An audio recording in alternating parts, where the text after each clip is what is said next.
comment je vais passer de 0 à 500 000 euros en quelques années, comment je le fais actuellement et comment toi aussi tu peux t'en inspirer. Alors, pourquoi 500 000 euros 500 000 euros à 10% par an, ça fait 4 000 euros par mois. C'est le niveau 1. Mais déjà 4 000 euros en automatique par mois, je trouve que c'est pas mal. Je trouve qu'on peut faire à peu près ce qu'on veut dans la vie, que ce soit rester en France, s'expatrier, peu importe, avoir une famille, etc. On va partir sur une base de 5 000 euros de chiffre d'affaires avec un business en ligne. Donc il faut un modèle qui soit automatisable, il faut qu'il soit scalable et il faut surtout qu'il soit durable. La villa pour la mama, la Lamborghini, la Rolex, ok, tout ça c'est du bullshit, c'est pour vous vendre un lifestyle pour derrière vous la mettre. Je pense que vous avez compris ça. Exemple de modèle, créer du contenu sur des plateformes sans montrer ton visage dans le but de générer du trafic de façon régulière.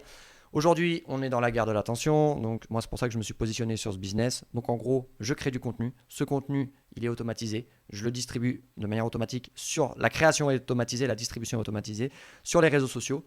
Ça crée des vues, du clic, ça génère de l'attention, on capte l'attention et donc cette attention, eh bien, je vais la monétiser. Très important, il ne faut pas que ton business il te coûte 10, 15, 20, 50 000 euros à lancer, il ne faut pas que tu aies besoin de 50 000 employés et il ne faut pas que ce soit complexe, que tu aies 50 000 applications à connecter, ça pète dans tous les sens. Moi, je suis un peu là-dedans en ce moment et j'essaie vraiment de simplifier un maximum. La répartition du chiffre d'affaires avec ce business model, je pense que tu peux tabler sur 30% de monétisation, donc YouTube, un peu moins TikTok parce que TikTok c'est principalement du contenu original, mais on va dire principalement YouTube. 20% sur de l'affiliation, je t'en ai parlé plein de fois, moi j'ai fait des dizaines de milliers d'euros de vente avec de l'affiliation des produits, notamment pour Tugan Barra, etc. 30% sur les produits digitaux, formation, etc. 20% de trafic. Ah oui, alors petit moment promo.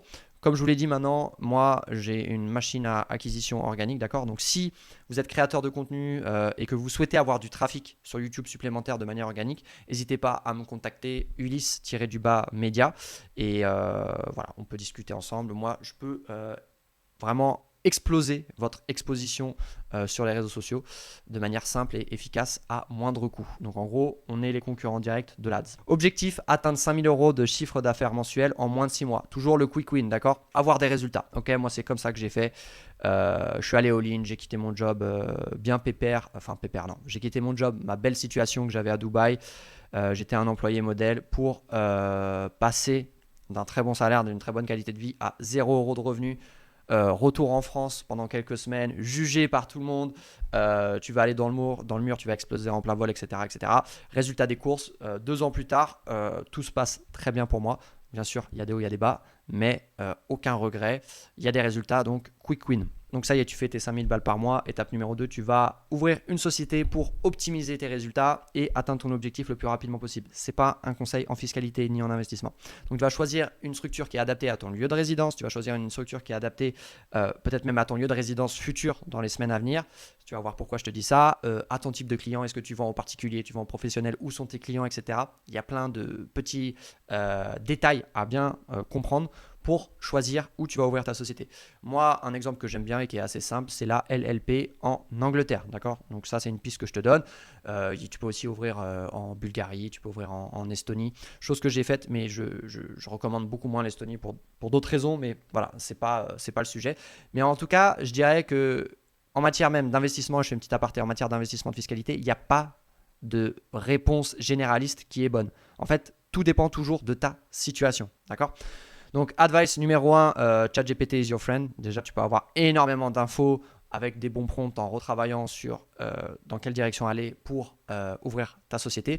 Advice numéro 2, prends un appel avec un cabinet spécialisé en fiscalité internationale. Étape numéro 3, expatriation. Donc, objectif numéro 1, choisir un pays avec une fiscalité proche de 0%. L'impôt sur le revenu, généralement, eh bien, il va être selon ta résidence fiscale. Donc, ta résidence fiscale, en gros, c'est où tu habites. D'accord ?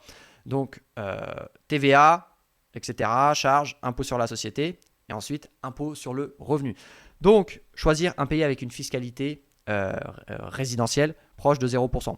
Tu veux vivre dans un pays où tes revenus en ligne ne seront pas imposés tant qu'ils ne sont pas générés à l'international. Exemple concret, tu es dans un pays, ta société est dans un autre pays, tes clients sont encore dans un autre pays. Voilà, c'est des petits montages comme ça. Alors, ça paraît compliqué, mais c'est ultra simple et c'est ultra logique en fait. Tu as le pays où tu vis, où est ta société et où sont tes clients sont 3 choses différentes. Alors, 3 pays, je vous donne des exemples.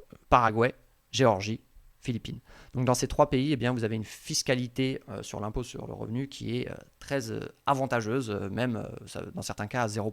Objectif numéro 2 de l'expatriation, une qualité de vie qui est décente. Ok, pour t'installer durablement, tu dois aussi prendre en compte les conditions de vie locales. Donc chacun a ses critères. Moi, je t'en donne 10, essentiels. Sécurité personnelle, accès aux femmes. D'abord, il y a une phase un peu, on va dire, de rencontrer des femmes, du dating, on va appeler ça comme ça. Et après, l'accès aux femmes, ça peut être aussi dans un objectif de fonder une famille. Sociabilité locale, communauté, expatrié, réseau. Climat agréable toute l'année. Stabilité politique, donc ça c'est important aussi. Tu peux pas te mettre dans un pays où ça part en live, je sais pas moi au hasard, Ukraine, Venezuela, etc. Qualité de l'infrastructure numérique, donc ça c'est la base vu que tu bosses en ligne. Accès à un bon système de santé privée. Bon, généralement, là ton assurance ça va être internationale, mais il faut que tu aies des bons hôpitaux, ok, ça c'est très important. Facilité de logement, donc ça c'est du détail, mais en fait, voilà. Quand tu arrives dans un pays et que tu peux te loger facilement à moindre coût, avoir de la qualité, que ce soit à la location ou à l'achat, c'est très important. Beauté naturelle et environnement, mer, montagne, nature. Donc après, on a chacun nos critères. Certains, ils aiment bien être en ville. D'autres, ils aiment bien la mer, la montagne, etc. Pour moi, le mieux, c'est de tout avoir. Exemple concret, tu vis en bord de mer. Peut-être à 1 heure de route, tu as la montagne. Et en même temps, tu as un aéroport qui te permet de bouger un peu en local dans le pays, voire à l'international. Et justement, le 10e point, c'est la mobilité, les transports. Moi, j'étais aux Philippines à l'époque où je sortais avec une Filipina. J'étais allé pour surfer, j'étais allé à Siargao.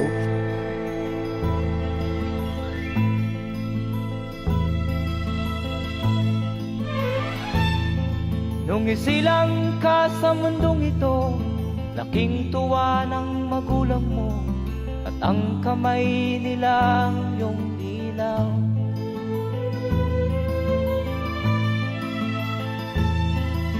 At ang nanay at tatay mo'y di malaman ang gagawin, minamasdan pati pagtulog mo.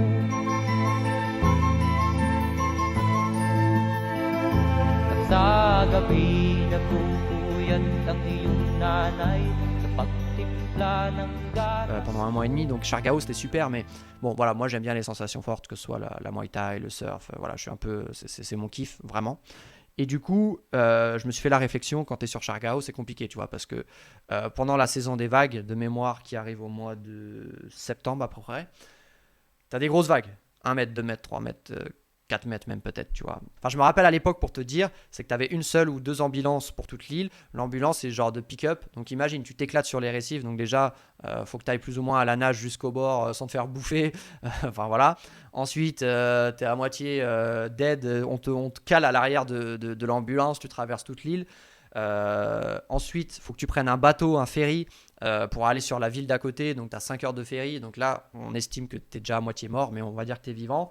Et après, on t'emmène à l'hôpital. Donc ça, c'est compliqué, d'accord ? C'est pour ça qu'il faut toujours penser, les îles comme ça, c'est cool si tu n'as pas de projet familial, c'est cool, mais voilà, dès que tu as des projets de famille, même tu fais des sports extrêmes, c'est cool, mais ok, si tu t'éclates contre le récif, si j'en sais rien, moi, si t'arrive quoi que ce soit, il faut que tu aies une bonne infrastructure de mobilité et de transport. Exemple concret, je trouve en Thaïlande, c'est assez bien desservi un peu partout. Alors, objectif numéro 3, de l'expatriation, c'est le coût de vie faible. Tu dois pouvoir vivre confortablement avec 2 000 euros de revenus mensuels tout en conservant les 3 000 euros restants pour investir en DCA. Donc ça, c'est pareil. On a tous un coût de vie différent. Mais moi, j'estime que si tu es célibataire, avec 2 000 euros par mois, tu vis très très bien dans énormément de pays. Et franchement, j'ai même fait 8 ans à Dubaï. Je vivais très bien avec pas beaucoup plus. Et je peux vous dire que ça sortait dans tous les sens. Ça datait dans tous les sens. Les hôtels, les trucs. Mais après... voilà, quand tu es habitué à vivre avec peu, tu as accès à beaucoup de choses avec peu. Tu vois, que ce soit des brunchs, des sorties en yacht, la plupart des choses que les gens vous montrent, par exemple sur les vidéos à Dubaï, j'y ai eu accès avec un tout petit budget. Pourquoi ? Parce que je savais où aller, quand aller. Alors après, il faut être un peu smart. Déjà, tu as tout le réseau et le réseau fait tout. Si tu as un bon réseau, tu vas être invité aux bonnes soirées, aux bons trucs. C'est pareil pour les gonzesses, ça va être pareil. C'est le réseau, c'est la tchatch, etc. J'ai aucune prétention, mais je vous dis juste que de mémoire, moi je vivais avec 3 000 euros par mois à Dubaï et je vivais très très très très bien. Alors bien sûr, je roulais pas en gros gamos, j'avais ma petite voiture de fonction, je vivais pas dans une villa, mais je vivais quand même dans des endroits ultra prestigieux, mais ça m'arrivait d'être en coloc. Mais attention, coloc dans des penthouses avec vue sur la marina, piano, marbre, etc. Donc voilà, et coloc, pas le truc étudiant, coloc de gens qui travaillent, etc. Bref, on ferme la parenthèse. Donc, j'estime qu'avec 2000 balles par mois, tu peux vivre au minimum et bien vivre. Et donc, exemple sur 5000 euros net. Donc, on part du principe que tu as optimisé ton business en ligne, optimisé ta société, optimisé ta résidence fiscale. Et donc, à la fin, il te reste 5000 euros net par mois. Et tu vas dépenser 2000 euros pour bien vivre. Et tu vas investir 3000 euros par mois. Et c'est là vraiment que la transformation va se faire. Étape 4, investir intelligemment and sleep well. Pourquoi ? Parce que moi, j'ai commencé à investir à mon petit niveau dès 2020. Et s'il y a une chose que j'ai compris dès le départ, c'est que, comme je te l'ai dit tout à l'heure, il n'y a pas de solution miracle. Mais en tout cas, il y a des patterns, il y a des choses qui ont fonctionné par le passé et qui donc, en théorie, devraient fonctionner par le futur. Et pour moi, même si on est d'accord que les résultats passés ne prédisent pas les résultats futurs, etc. Mais en tout cas, un bon investissement, pour moi, c'est un investissement où je dors bien. D'accord ? J'ai aucune prétention d'être un investisseur, d'être un trader ou quoi que ce soit de génie. Je n'ai pas des millions d'euros en patrimoine.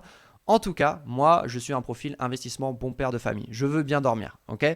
Mon risque maximum, pour moi, ça va être du Bitcoin, ça va être Tesla, ça va être investir dans une société auquel je crois. Voilà, du private equity. C'est ça mon risque maximum. Okay ? Donc, tu réinvestis chaque mois 3000 euros en DCA. Donc, en gros, c'est en investissement tous les mois. Toutes les dividendes et revenus générés sont réinjectés automatiquement dans le même actif. Okay ? Donc, tu as bien suivi, c'est-à-dire que tu vas avoir peut-être des loyers, peut-être des dividendes, et tout ça, tu le réinvestis dans l'actif, ce qui fait que ton actif, il grossit, tu tires pas l'argent. Okay ? Alors, les allocations. 40% dans le MSCI World, donc c'est un ETF. C'est un ETF qui regroupe, on va dire, les plus grosses sociétés mondiales, mais majoritairement, il va y avoir des sociétés américaines, je crois, à 60%. Donc. Mais surtout, ce qui est important, c'est que c'est un actif qui, généralement, avec dividendes réinvestis, tourne à peu près à 9% par an. Okay ? Donc, tu as le SP500, c'est les 500 plus grosses sociétés, et tu as le MSCI World, c'est les plus grosses sociétés américaines, et puis tu as aussi Europe, Océanie, Canada, etc. Je crois que tu n'as pas Chine et Russie dedans, okay ? Et Afrique et Moyen-Orient. 30% dans l'immobilier, donc via du REIT, R-E-I-T. Donc ça, c'est à peu près 7% par an. L'immobilier, tu peux faire autre chose aussi, d'accord ? C'est pas une vidéo sur l'investissement, mais en gros, tu peux, je sais pas moi, louer des biens et les sous-louer en Airbnb, ça peut être une chose.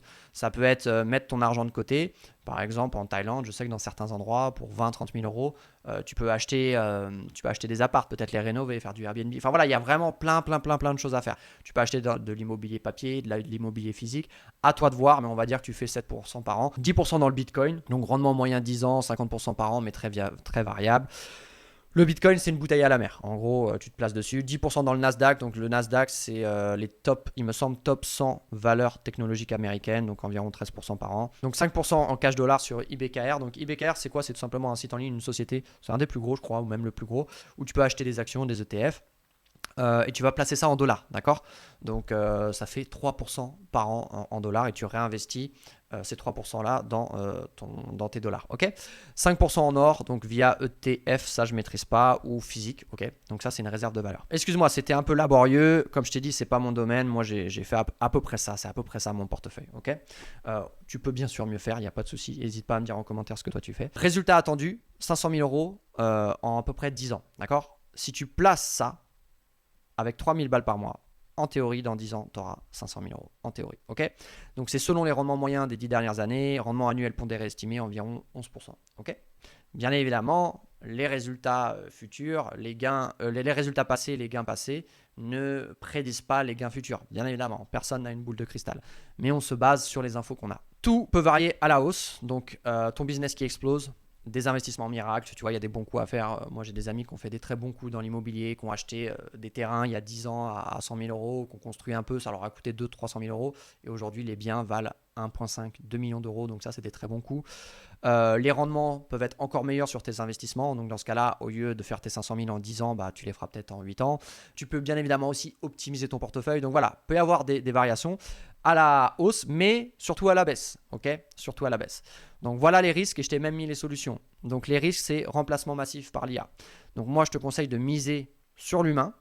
Si tu te lances sur les réseaux sociaux, rappelle-toi du business en ligne. Mise sur l'humain. Et si tu ne veux pas miser sur l'humain comme moi, il faut maîtriser l'IA et remplacer les autres acteurs du game. Ok, quick win. Donc là, en fait, c'est un peu une course. Contrôle fiscal renforcé par IA, ça c'est un des risques aussi.